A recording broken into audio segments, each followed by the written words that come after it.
BNP chairperson ও সাবেক প্রধানমন্ত্রী বেগম খালেদা জিয়ার রুহের মাগফিরাত কামনায় মোংলায় মিলাদ এবং দোয়া অনুষ্ঠিত হয়েছে।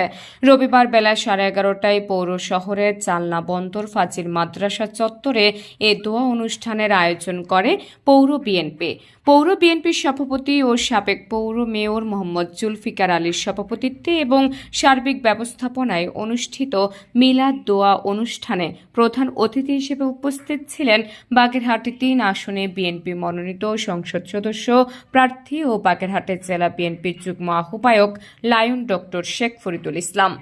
দোয়া অনুষ্ঠানে উপস্থিত ছিলেন জেলা বিএনপি সদস্য আব্দুল হালিম খোকন, বিএনপির নেতা কামরুল ইসলাম গোরা, উপজেলা বিএনপির সভাপতি আব্দুল মান্নান হাওলাদার, সাধারণ সম্পাদক আবু হোসেন পনি, পৌর বিএনপির সাধারণ সম্পাদক মাহবুবুর রহমান মানিক, বিএনপির নেতা শেখ রুস্তম আলী, সাংগঠনিক সম্পাদক শাকির হোসেন, পৌর নাসির তালুকদার, গোলাম নূর জনি, মহিলা দল নেত্রী কমলা বেগম, আয়েশা বেগম ও বেবি রহমান সহ দলটির বিভিন্ন পর্যায়ে নেতারা।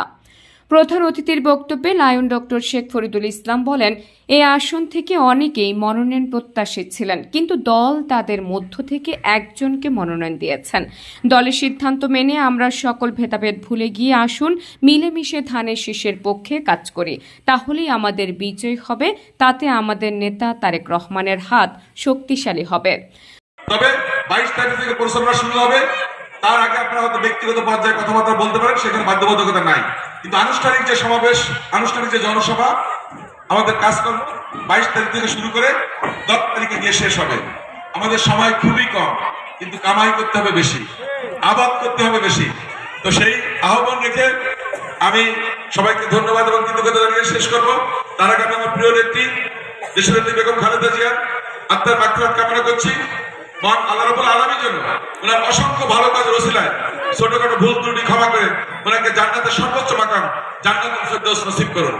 আমাদের প্রিয় নেতা শহীদ প্রেসিডেন্ট জিয়াউর রহমান, আমাদের ভাই আরাফাত রহমান কোকো এবং জুলাই আগস্ট বিপ্লবে যারা আত্মাহুতি দিয়েছে তাদের জন্য এবং আহত হয়েছে তাদের সুস্থতার জন্য সর্বোপরি মোংলা থানা, মোংলা পৌর সহ এই জনপদের যারা কবরবাসী হয়েছে আমাদের ভিতর থেকে মোংলার অসংখ্য আমাদের শ্রদ্ধাভাজন ব্যক্তিত্ব কবরবাসী হয়েছে, তাদের জন্য আমরা দোয়া করবো। পরিশেষে আপনাদের সবার কাছে আহ্বান জানাবো, আমাদের প্রিয় নেতা তারেক রহমান সাহেব চেয়ারম্যানের দায়িত্ব গ্রহণ করেছেন, আল্লাহ রাব্বুল আলামিন যেন ওনাকে সফলতার সাথে এই দায়িত্ব পালন করার তৌফিক দান করেন, সেজন্য আমরা দোয়া করবো। সভাপতির বক্তব্যে মোহাম্মদ জুলফিকার আলী বলেন, দল যাকে মনোনয়ন দিয়েছে আমরা তার পক্ষে কাজ করে ধানের শীষকে বিজয়ী করব। এই এলাকায় চিংড়ির ক্ষেত দখলের প্রতিযোগিতা রয়েছে। বৈধ কাগজপত্র ছাড়া কাউকে বেআইনিভাবে কোনো ক্ষেত দখল করতে দেয়া হবে না। এখানে চাঁদাবাজের কোনো ঠাঁই হবে না। এই জনপদে বিপুল সংখ্যক সংখ্যালঘু মানুষের বসবাস রয়েছে। আমরা এখন যেমন তাদের পাশে রয়েছে, নিরাপত্তা দিচ্ছি, ভবিষ্যতে এ ধারা অব্যাহত থাকবে।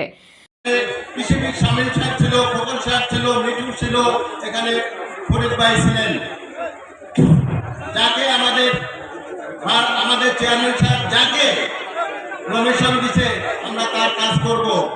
আজ এই মিলাদ মাহফিলে আমি অনুরোধ করব সকল মা বোন এবং এলাকাবাসীকে, আপনারা এই ধানের শীষে জয়যুক্ত করবেন এবং আমাদের ম্যাডাম খালেদা জিয়ার জন্য দোয়া করবেন। আমরা এই মোংলায় পৌরসভা থেকে আমরা 17 বার কোরআন খতম করছি, বিভিন্ন জায়গায় দোয়া পড়ছি, ওয়ার্ডে ওয়ার্ডে দোয়া পড়াইছি। আমাদের বেগম খালেদা জিয়া যেন জান্নাতবাসী হোক এবং আমাদের যে নতুন নব চেয়ারম্যান হচ্ছে আমাদের জাতীয়তাবাদী দলের, সেই চেয়ারম্যান যেন আমাদের শহীদ রাষ্ট্রপতি জিয়াউর রহমান সাহেব এবং শহীদ বেগম খালেদা জিয়ার সকল কাজকর্ম বাংলাদেশকে উন্নয়ন করে সকল জনগণের নিরাপত্তা সহ সকলের কাজ করতে পারে। মিলাদ শেষে দোয়া মোনাজাতে বেগম খালেদা জিয়া, শহীদ প্রেসিডেন্ট জিয়াউর রহমান ও আরাফাত রহমান কোকোর রুহের মাগফিরাত কামনায় দোয়া করা হয়। এছাড়া বিএনপির বর্তমান চেয়ারম্যান তারেক রহমানের দীর্ঘায়ু কামনায় বিশেষভাবে দোয়া করা হয়েছে।